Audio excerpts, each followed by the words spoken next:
It is someone who also is one of the first witnesses to this irregular back channel that the president established with Rudy Giuliani. We've seen the transcript. Everyone has been able to read that. That's the best evidence that nothing, no quid pro quo. Here to talk about the impact of the impeachment inquiry is Republican Congressman Roger Williams. Thank you so much for being here. Thank you. Congressman, with the impeachment process rules now set, how will this impact the amount of legislation that can be worked on and voted on when the House returns to Washington next week? Well, I think it's going to have an effect on the fact that we're not probably going to get anything done. Impeachment is the main thing on the Democratic side right now. We've got a lot of things that need to get on the voters sent us up to do. Quite frankly, we need to get USMCA, the NAFTA 2, as a lot of people understand it. We need to get it on the floor. We need to get it passed. It's bipartisan. It will help Texas. It will help America and, frankly, the world. I've got a school security bill that needs to get out that's bipartisan. It's signed with one of my colleagues from Florida, Congressman Ted Deutsch. We need to get it out so we can begin to secure our schools and protect our children and our teachers. I've got another bill out there with Henry Cuellar on the other side of the aisle that helps folks down in South Texas. So there's a lot out there. We need to make tax cuts permanent.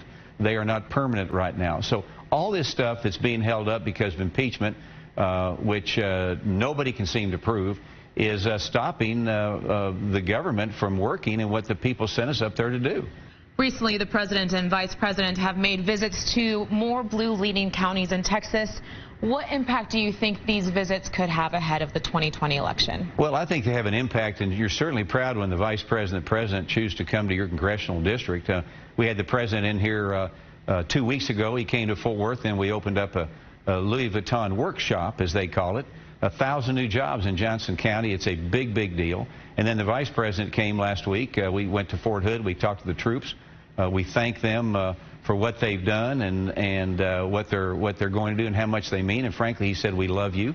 So it's a big deal. And I think people that saw the president and vice president are certainly going to remember that when they go to vote in November, a year from now.